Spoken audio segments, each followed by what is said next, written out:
ఆర్థికంగా మొత్తం నష్టాన్ని అన్ని రంగాల్లో ధ్వంసం చేశారు. ఈరోజు ఆర్థిక వ్యవస్థ గురించి ఆయన మాట్లాడుతున్నాడు. రెవెన్యూస్ పడిపోయాక, అదేవిధంగా అప్పులు ఎక్కువైపోయాక, అప్పులు ఎవరి టైంలో ఎక్కువైపోయాయో చర్చకి రమ్మని నేను 2-3 సార్లు చెప్పాను. దానికి సమాధానం లేదు. ఏం చేద్దరు అప్పులు ఎందుకు అవుతాయి? నువ్వు చేసినటువంటి సమానాశనం వల్ల అప్పులు పెరుగుతున్నాయి. అప్పులు లేకపోతే ఈనాడు నడవు.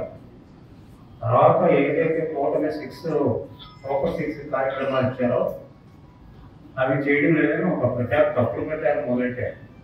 అంటే ప్రజల్లో అపోహ కల్పించాలి. ఇంతకుముందు కూడా అపోహ కల్పించే ఆయన 154 సీట్లు తీసుకున్నాడు. ఇప్పుడు మళ్ళీ అపోహలు కల్పించాలి. ఎందుకంటే ఆ పదవి లేకపోతే ఆయన పడలేదు. ఎందుకు పడలేదు?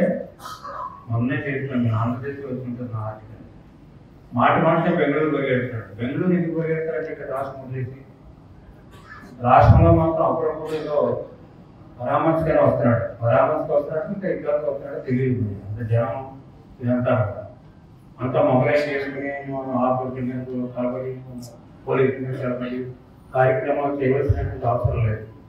మనం ఏదైనా పరామర్శకు వెళ్తే 10 మంది 5 మంది పరామర్శ చేసి వచ్చేస్తాం. ఈయనకు 100 మంది 1000 మందితో సంబంధాలు పరామర్శ చేయడానికి అంటే మనకి ప్రజలని తప్పుగా పడడానికి, ప్రజలను భయపెట్టడానికి చేసేటువంటి కార్యక్రమం. అందుచేత ప్రజలకు ఆల్రెడీ భయం ఉంది. ఈయన వస్తే మళ్ళీ పంప ఉంచుతాడు. ఈనాడు బెంగళూరులో దాచినటువంటి ఆస్తి చూసుకోవడానికి వెళ్తున్నాడా, లేకపోతే ఇక్కడ నిజంగా పరామర్శకు వస్తున్నాడా పెద్ద క్వశ్చన్. ఎందుకంటే బెంగళూరు అర్థవంతం ఏంటంటే బెంగళూరు విషయం తెలుసా మీకు? ఆ నాన్న అధికారంలో ఉన్నప్పుడు ఈయన 1,00,000 కోట్లు సంపాదించి బెంగళూరులో ప్యాలెస్ కట్టారు.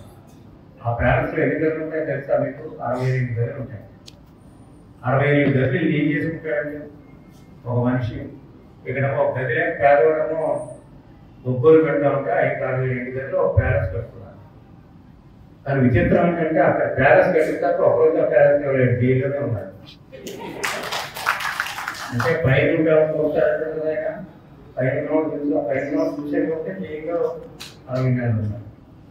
అంటే తప్పు చేసిన వాడు ఎవరు తప్పించుకోలేదు. ఇప్పుడు కూడా మనం చూస్తున్నాం, చాలా మంది తప్పు చేసే వరకు ఈనాడు అనుభవిస్తూ ఉన్నారు. తప్పుడు కేసులు ఆ రోజున పెట్టారు మన అందరి మీద, నా మీద కూడా పెట్టారు. అక్షంతలు ఎత్తే కేసు పెట్టారండి. పెళ్లి కట్టింది అక్షరం మా ఊళ్ళోనే, ఎక్కడో కాదు మా ఊళ్ళోనే.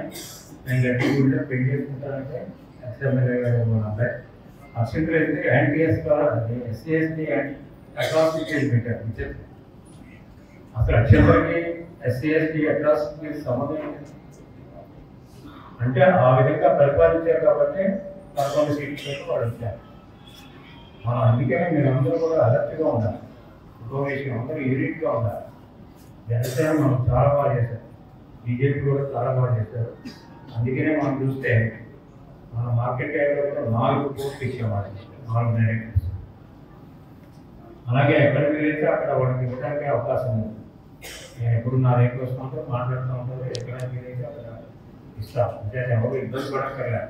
తెలుగులో ఫాస్టెస్ట్ న్యూస్ ఇప్పుడు కొత్త అవతారంలో 5 సెకండ్లోనే పూర్తి వార్తా సమాచారం మీ చేతిలో. సోషల్ మీడియా ట్రెండ్స్ మీ కళ్ళ ముందుకే live TV and voice search ఆప్షన్స్తో ఇప్పుడే డౌన్లోడ్ చేయండి. యాప్ లింక్ డిస్క్రిప్షన్లో ఉంది.